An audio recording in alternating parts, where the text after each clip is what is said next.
So sweet ya, the presence of God. Oh, haleluya. Mari kita masuk ke dalam hadirat Tuhan itu dengan tulus hati. Sebab Tuhan tidak pernah menolak orang-orang yang tulus hatinya. Sekalipun jikalau ada yang sudah bersalah, mengalami kegagalan dalam hidup ini, jangan takut, Tuhan itu nggak benci. Tuhan itu satu-satunya yang tidak akan marah sama kita waktu kita salah. Tuhan itu baik. Dan Tuhan akan menuntun, membimbing kita, Dia nggak akan biarkan kita dalam kesalahan kita. Makanya Tuhan bagikan firman supaya kita dibenarkan. Mari sekarang kita buka bersama-sama di Lukas pasal yang ke-18 ayat 9 sampai 14. Perumpamaan tentang orang Farisi dengan pemungut cukai. Saya berikan judul untuk saat teduh ini, menghampiri Tuhan dengan cara yang benar. Saya ulangi, menghampiri Tuhan dengan cara yang benar. Berarti kita bisa hampiri Tuhan dengan cara yang salah dong? Iya, bisa. Banyak orang. Makanya di sini ada dua orang di sini yang dijadikan perumpamaan. Orang Farisi dan pemungut cukai.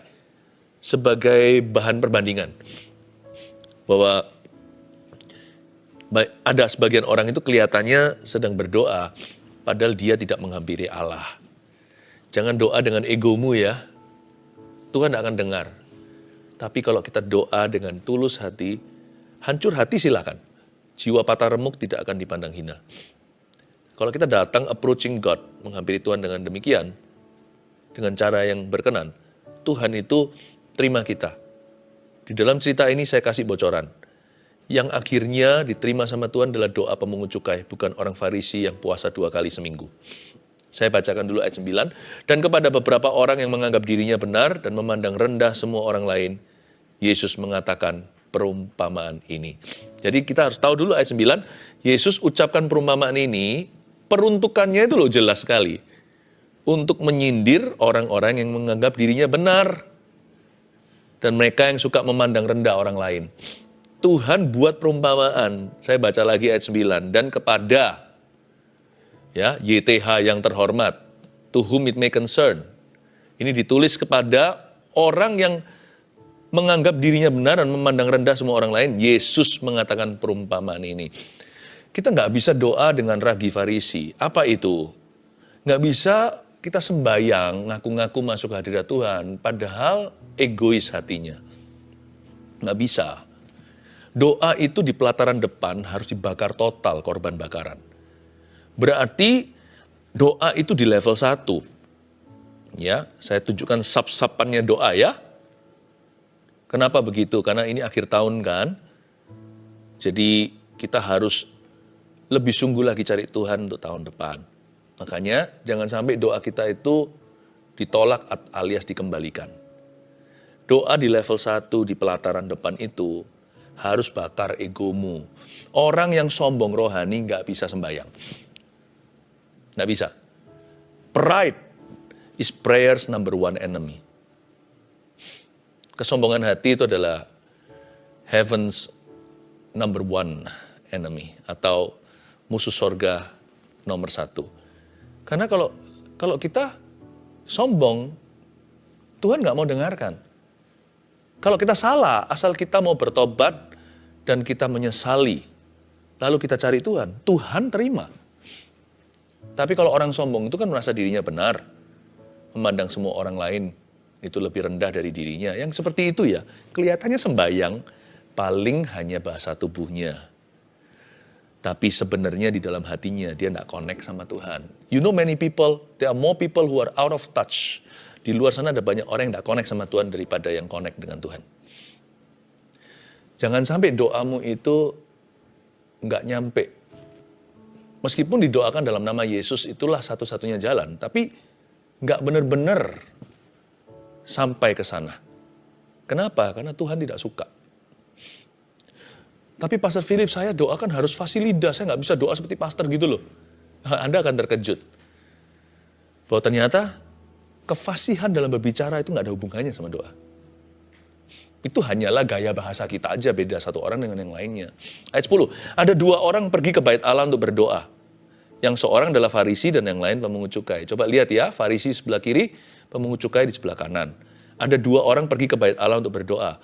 Jadi berapa orang yang berdoa kalau menurut ayat ini, ayat 10? 2 orang kan? Kelihatannya 2 orang sedang berdoa, tapi hanya 1 yang menghampiri Allah. Both men indeed prayed, but they did not approach God the same way. Dua orang memang sembahyang, tapi mereka tidak menghampiri Tuhan dengan cara yang sama. Alias yang satu menghampiri Tuhan dengan cara yang benar, yang satunya lagi menghampiri Tuhan dengan cara yang salah. Yang mana ya? Orang Farisi itu, misalkan bahasa sehari-hari ini, hari ini apa ya? Orang Farisi ini seperti siswa teologi ya. Maaf kalau ada di sini siswa teologi, ini bukan berarti Anda. Sebab saya sendiri juga lulusan teologi. Orang Farisi itu pengetahuannya banyak tentang firman Tuhan. Mereka orang yang religius sekali. Belum lagi mereka terpandang. Di masyarakat zaman Yesus, mereka yang disebut-sebut sebagai hamba-hamba Tuhan.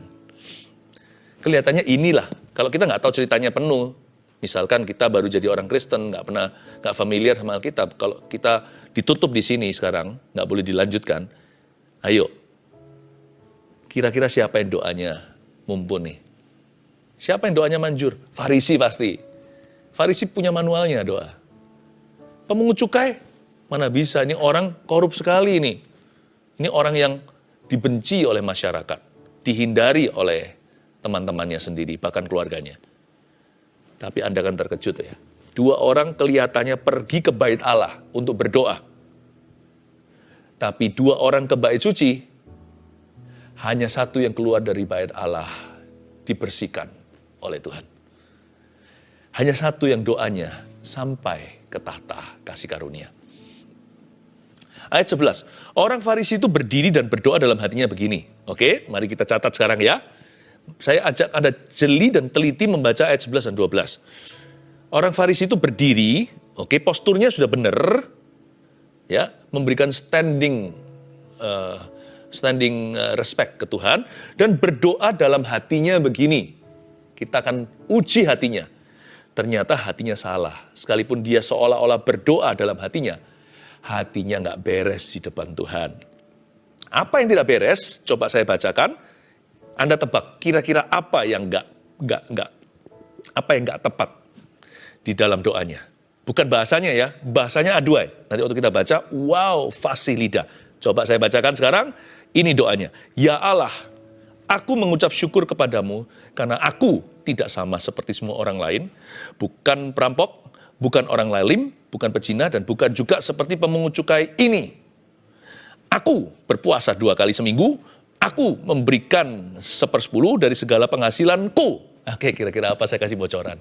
Buat gampang aja. Terlalu banyak akunya. Saya hitung, kalau Anda hitung ya, coba sekali lagi, cepat-cepatan ya. Kira-kira ada berapa kata aku atau ku di dalam total doa pendek itu? 1, 2, 3, saya baca ya. Cepat Anda hitung ya. Saya bacakan sekali.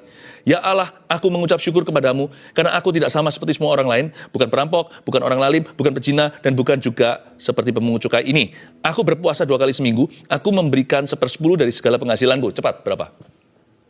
Ya, teman-teman yang ada di sini sekarang, kru di balik layar, semua pada berkata 5. Betul sekali, 5. Dalam doa pendek, 2 ayat yang merupakan 1 kalimat yang panjang. Ada 5 kata saya, I. Tahu nggak? Ini kelihatannya seolah-olah dia berdoa kepada Tuhan, padahal dia berdoa pada dirinya sendiri. Tapi pakai nama Tuhan. Hebat nggak? Makanya Tuhan benci sekali dengan kemunafikan Farisi. Karena mereka memanfaatkan Allah. Mereka memakai nama Tuhan dengan sembarangan. Nama Tuhan dijadikan alfa omega, depan ya Allah, belakangnya itu Tuhan, dalam nama Yesus gitu ya. Kalau kita hari-hari ini doanya begini. Tapi di tengah-tengah itu semua penuh dengan dirinya sendiri. Aku, main. Aku punya aku, saya. Punya saya.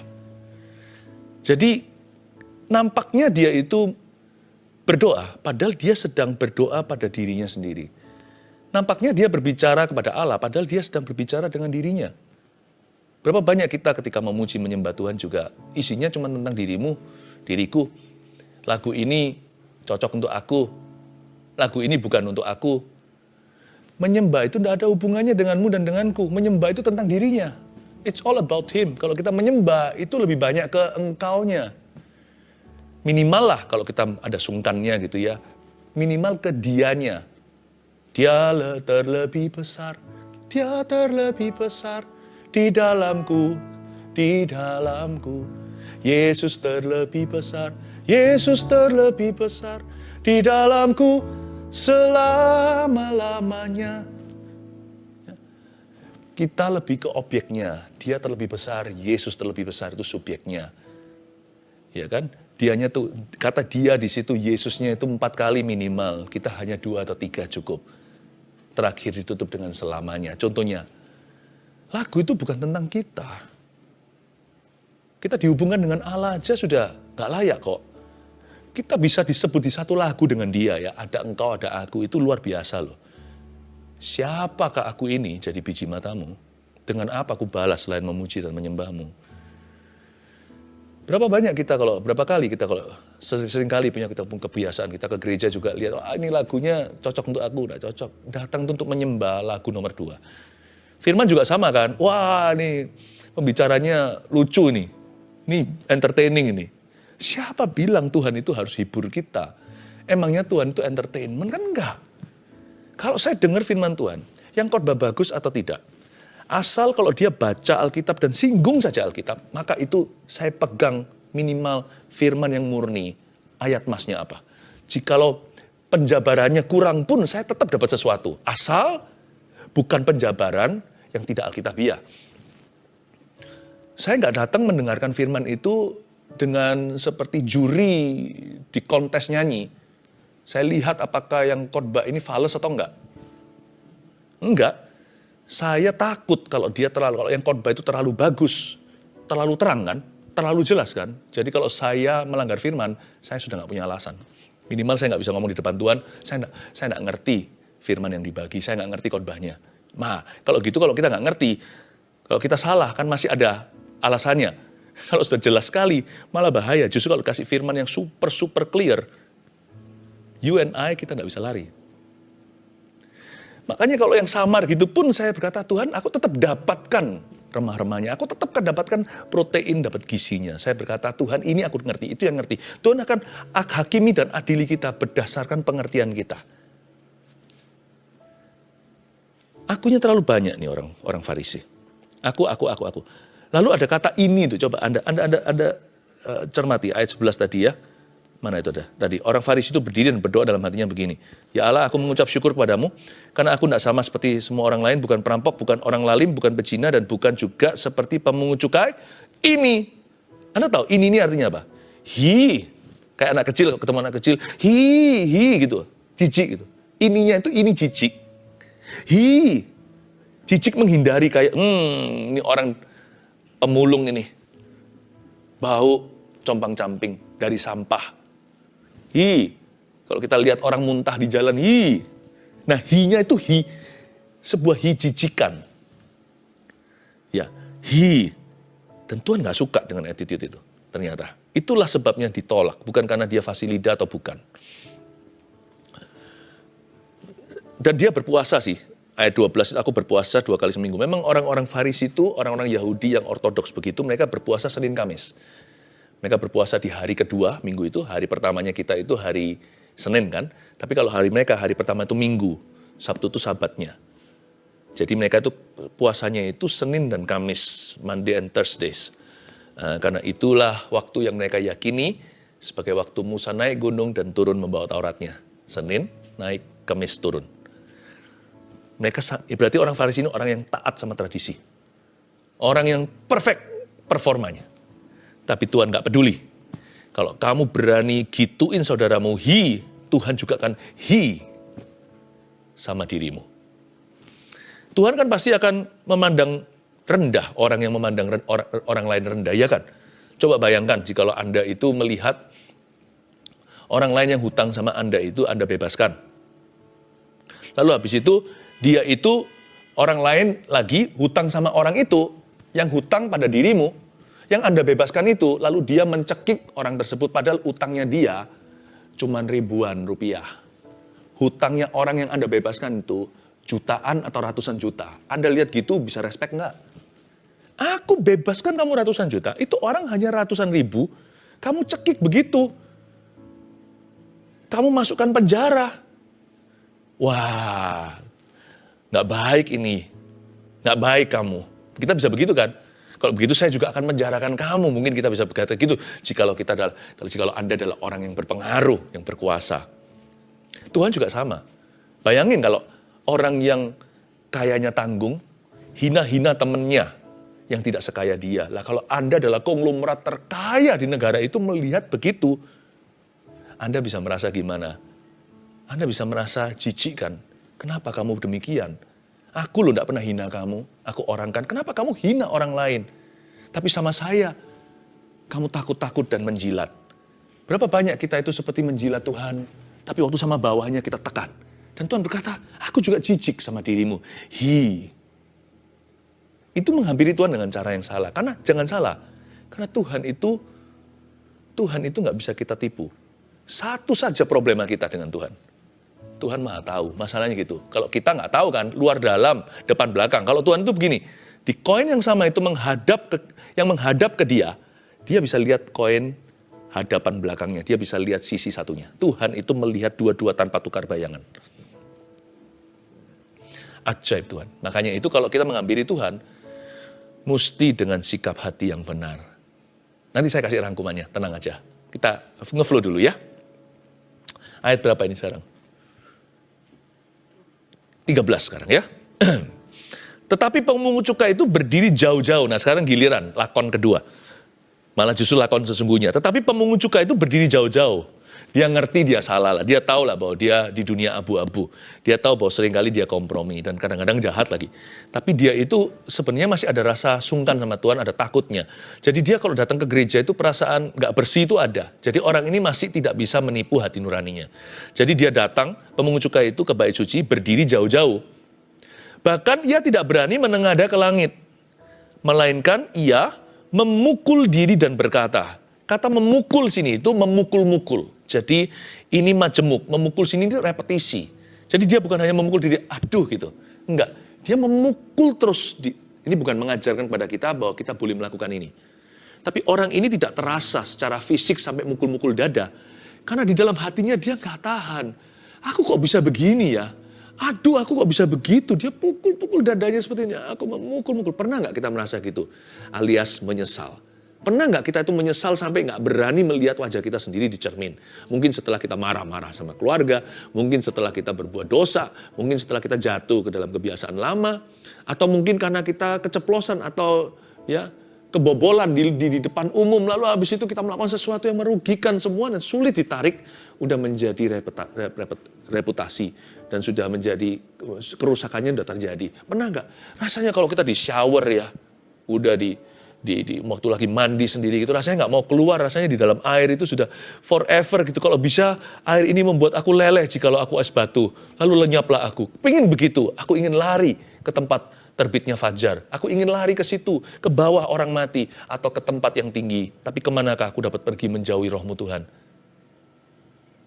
Perasaan itu loh, perasaan memukul-mukul itu perasaan I'm not worthy. Aku menyesal sekali, andai kata aku masih bisa kembali ke hari esok. Yesterday, all my troubles seemed so far away. Semua masalahku di kemarin itu rasanya jauh ya. Tapi setelah aku melakukan itu, aku tidak bisa kembali. Anda merasa stagnasi dengan kesalahan sendiri?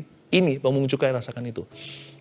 Dia memukul diri sendiri serta berkata, mari kita lihat perkataannya. Ya Allah, kasihanilah aku orang berdosa ini. Nah, pakai kata ini juga nih. Tapi kali ini dia bukan jijik sama siapa-siapa. Dia jijik sama diri sendiri. Lebih tepatnya, dia jijik sama perbuatannya. Dia berkata, ya Allah, kasihanilah aku orang berdosa ini. Kata ini itu sama dengan ininya Farisi, hanya alamatnya beda. Si Farisi ditujukan ke pemungut cukai. Si pemungut cukai, ini itu ditujukan pada diri sendiri. Tapi dia nggak bunuh diri seperti Yudas Iskariot. Bunuh diri itu kebodohan lagi. Karena dia lari dari responsibility, dari tanggung jawab. Dia enggak. Dia datang ke bait suci. Yudas bunuh diri. Dia keluar dari bait Allah. Yudas gantung diri. Tapi kalau orang ini masuk ke bait suci. Dan dia menghadapi Tuhan dengan kesalahannya. Makanya Tuhan respect. Gitu. Sama diri sendiri. Tapi dia enggak bunuh diri. Melainkan dia berkata, Tuhan, aku ngaku salah. Ini kayak Sakeus juga. Aku berkata kepadamu, orang ini pulang ke rumahnya sebagai orang yang dibenarkan Allah, dan orang lain itu tidak. Sebab barang siapa meninggikan diri, ia akan direndahkan, dan barang siapa merendahkan diri, ia akan ditinggikan. Jadi percumalah kita datang pada Tuhan dengan kesombongan, kita nggak dapat apa-apa kalau kita merasa diri benar saja, dan orang lain selalu salah. Ini tidak ada hubungannya dengan percaya diri loh ya, atau kebenaran firman, tidak ada hubungannya. Ini bicara tentang sikap hati yang salah dan sikap hati yang benar, lawan katanya. Tapi saya ajak Anda melihat lagi ayat 13, doa orang ini saya coba tunjukkan sesuatu yang Anda mungkin tidak terpikirkan. Coba kita lihat ya, kita baca sekali lagi, apa kata orang pemungut cukai atau orang berdosa ini. Ya Allah, kasihanilah aku orang berdosa ini, ya. Sebenarnya dalam bahasa Yunani-nya lebih pendek daripada bahasa Indonesianya atau bahasa Inggrisnya. Dan tidak ada penyambungan kata, kira-kira begitulah ya. Dalam Greek-nya, Yunani-nya, dia itu, the words are not only much less, kata-katanya bukan hanya lebih pendek, tapi terkesan terpatah-patah. Jadi bunyinya seharusnya begini. God, mercy, sin, forgive. Terkesan seperti tidak fasih lidahnya, atau mungkin gara-gara dia seseguan menangis. Atau saking hebohnya dia meratap, orang nangis sambil bicara itu kan susah, ya kan? Pernah lihat nggak orang lagi nangisnya deras, lalu dia coba jelaskan sesuatu, atau dia coba berdoa kan, gimana? Jadi bunyinya begini kira-kira ya, kalau dengan tangisan ya, misalkan. Allah, sorry, dosa, ampuni, kasihani. Seolah-olah God, mercy, kata kasihani itu atonement, atau dalam itu kata dia pakai kata kasihanilah itu pendamaian dengan Allah. Allah, sorry, salah, ampuni, dosa. Ini ngomong apa sih? Kita kadang mikir, nggak bisa doa nggak sih orang ini? Nggak fasih. Karena sebenarnya kata-kata ya Allah, kasihanilah aku orang berdosa ini dalam tulisan patah-patah. Selain patah-patah, putus-putus, dan juga pendek sekali. Sin, forgive me. Dosa, ampuni saya. Allah. Aduh, kayak bayi, gak bisa ngomong, kayak batita atau balita. Tapi ini didengar Tuhan. Tuhan ngerti langsung masuk. Kata atonement, pendamaian itu langsung Tuhan tangkap. Dan Yesus berkata, orang ini pulang ke rumahnya, dapat atonement atau didamaikan dengan Allah. Siapa yang selama ini kita selalu alasan gak bisa berdoa, gara-gara gak fasih lidah? Nah ini, contoh fasih lidah yang tidak didengar, yaitu si orang Farisi, dan tidak fasih sama sekali yang didengarkan oleh Tuhan Yesus. Bahkan penuh dengan air mata, bercampur kata-kata, gak jelas keluarnya. Tetap Tuhan mengerti, dan Tuhan damaikan hatinya. Jangan beralasan lagi, saya gak bisa berdoa, gak bisa ngomong. Jangan lagi kita beralasan, doa itu harus panjang baru didengar. Saya gak bisa panjang-panjang, patah-patah silahkan. Tapi hatimu harus tulus menghadap Tuhan. 3 poin sederhana. Ya kan? Menghampiri Tuhan dengan cara yang benar gimana? 1, jangan merasa diri benar atau memandang rendah orang lain. Itu harus pergi dulu. Doa itu di pelataran halaman depan, step 1, itu detox ilahi terjadi, egomu harus mati. Loh, bukan berarti kita tidak percaya diri loh ya. Kalau kita benar, orang lain salah ya harus jelas itu. Apalagi kalau sesuatu yang alkitabiah. Tapi ingat loh ya, sikap hati kita tidak boleh begini. Kita merasa kita benar terus, jangan lupa kita ini tidak punya kebenaran. Kita hanya bisa hidup di hadapan sang kebenaran. You and I, we do not possess the truth. We only live before the truth. Akulah jalan kebenaran dan hidup, kata Yesus. Akulah kebenaran. Jadi hari ini kita punya pengetahuannya pun kita bisa benar, besok kita bisa salah loh jadi orang. Kalau kita tidak berkaca atau bercermin dengan Tuhan. Karena kita hanya bisa hidup di hadapan sang kebenaran. Ya, Jadi jangan merasa diri benar atau memandang orang lain. Ini langsung di drop out doanya sama Tuhan di level 1. Jangan masuk dengan kesombongan. Karena Tuhan tidak suka orang yang sombong. Gampang, Tuhan tidak pernah tulis dia nggak suka siapa. Tapi di Alkitab jelas-jelas ditulis gini. God opposes the proud. Tuhan menentang orang congkak. Jadi langsung kelihatan sentimen Tuhan sama siapa. Ya. 2. Bagaimana kita menghampiri Tuhan dengan cara yang benar itu seperti apa? Fokus pada engkau di dalam doa. Bukan pada aku. Fokus di dalam engkau. Ya. Nah, baru doa adalah doa. Itulah sebabnya pentingnya worship seperti tadi itu, seperti gunanya apa? Kalau kita worship menyembah Tuhan itu, gunanya itu Tuhan. Tuhan, Tuhan. Bukan aku melulu, bukan. Tujuan dari saat teduh ini apa sih? Bukankah menuntun orang pada Tuhan? Pandemi nggak pandemi, mulainya pandemi ya. Anda yang setia dari episode yang pertama, itu, God bless you. Bayangkan, dari sejak dulu sampai sekarang ada. Saat teduh ini tujuannya satu, mengarahkan mata dan hati orang ke Tuhan Yesus. Always God, God, God. Bukan pandemi-pandemi. Makanya pandemi atau bukan you, kita, Anda dan saya. God, Jesus, Jesus, Jesus. Makanya Roh Kudus bekerja jikalau Yesus ditinggikan, salibnya ditegakkan. Dia menarik semua orang datang kepadanya sekarang. Worship itu penting loh. Jangan di skip kalau kita ke gereja atau kita online begini. Nanti aja sampai ke firman-Nya. Jangan-jangan nanti firman-Nya dapat, tapi sikapnya belum diubah. Worship itu membawa kita itu ke hadapan tahtanya, sehingga ego kita mati di situ. Dan waktu Tuhan bertahta di atas pujian kita, apapun yang Dia katakan dan firmankan akan terjadi atau kejadian dalam hidupmu. Worship membuat segala sesuatu yang Tuhan bilang akan kejadian. Ya, lalu terakhir yang ketiga, bawa sikap hati yang rendah dan mudah diajar. Jangan seperti orang Farisi, tapi seperti pemungut cukai. Apa sih sikap hatinya dia itu rendah? Dia punya humble spirit atau humility. Bawa sikap hati yang rendah dan mudah diajar, teachable. Tahu nggak, teachable itu sama dengan promotable. Orang ini, ujung dari ayat 14 dikatakan, sebab barang siapa meninggikan diri, dia direndahkan. Siapa merendahkan diri, dia ditinggikan. Jadi dengan kata lain, teachability atau hati yang mudah diajar adalah hati yang mudah diangkat oleh Tuhan. Hatinya mudah diajar, hidupnya mudah diangkat. Hatinya kalau tidak mudah diajar, biasanya orangnya akan kurang ajar. Lalu dia akan menjatuhkan dirinya sendiri. Tuhan tidak perlu jatuhkan orang gitu, dia akan tersandung sendiri, tidak ada yang bantu. Jadi teachability is promotability. Being teachable is being promotable. Mudah diajar itu mudah ditinggikan. Bawa sikap hati yang rendah dan mudah diajar. Oke, 1, 2, 3. Menghampiri Tuhan dengan cara yang benar gimana? Jangan merasa diri benar atau memandang rendah orang lain. 2, fokus pada engkau di dalam doa, bukan pada akunya. 3, bawa sikap hati yang rendah dan mudah diajar.